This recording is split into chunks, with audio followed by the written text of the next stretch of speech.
Welcome to History and Firearms. In this series, we will be running historic military surplus firearms through modern shooting drills. This is a fun way to experience how these firearms may have been used in a combat environment and some of the quirks that go along with them. It also provides some metrics that can be used to compare these firearms. To gain more insight into how these firearms might have been used, period-correct ammunition pouches will be used as well. As in modern shooting standards, all these drills will start with the firearm unsafe.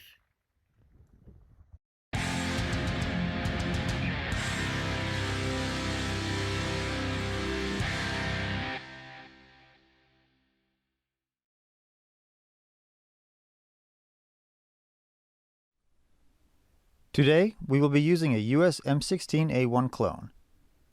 The M16A1 was standardized by the U.S. military in 1967 and officially replaced the M14 rifle in 1969. Changes from the M16 included the addition of a forward assist, an enclosed flash suppressor, and a chrome-lined barrel. Production of the M16A1 ended in 1982, and the rifle was replaced in the U.S. military by the M16A2. This rifle is a semi-auto clone using a new lower receiver, with the majority of the rest of the parts being original USGI.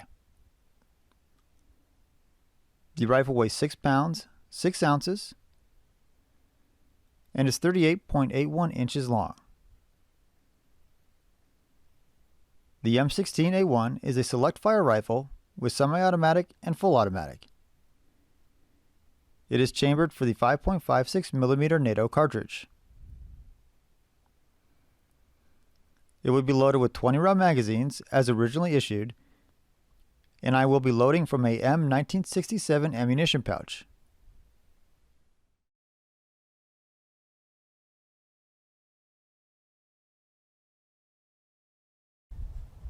The first drill is going to be the Baer Solutions Shooting Standards drill.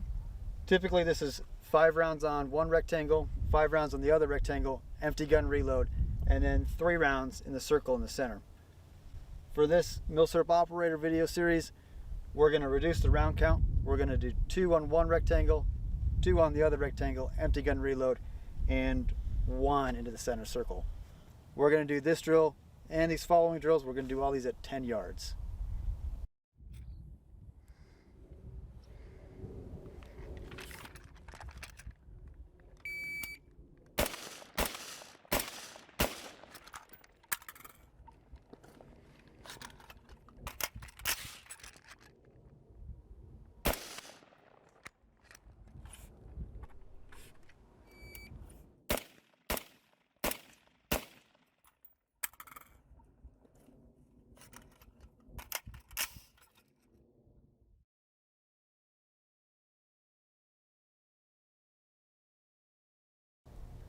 This drill is going to be what's called the quads drill from T.Rex Arms. Typically it's 4 rounds in one circle, empty gun reload, 4 rounds in the other circle. But for this, we're going to reduce the round count down to 2 rounds in one circle, empty gun reload, 2 rounds in the other circle.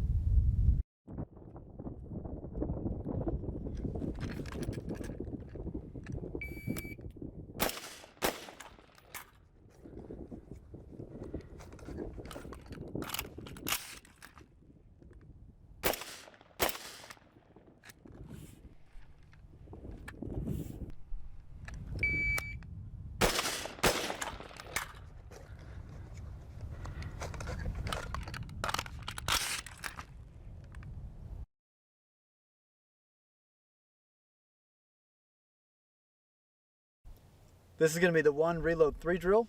Pulled this from Amy 556's website.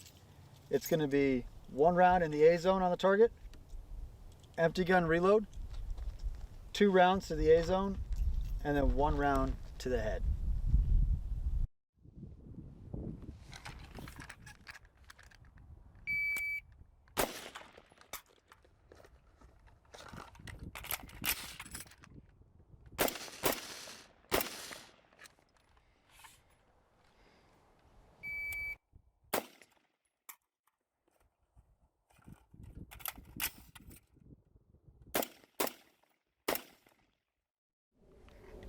So how did the M16A1 compare? The ergonomics and weight are hard to beat compared to the other rifles in this series. The safety is easier to disengage than anything else in the series, which helps with the first round times. The rear aperture and front sight are a good size and fairly easy to line up. The rifle was zeroed at 100 yards, and the aiming offset was about 2 inches high, which isn't bad to deal with.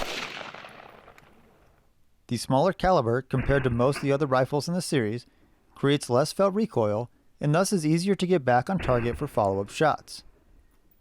Opening the mag pouch was fairly easy and intuitive. The pouch clip is a bit different than anything else in the series, and I did not feel like it caused any issue. The mags were a little tight in the pouch, and having them stacked right against each other in the pouch makes them a little tricky to get out.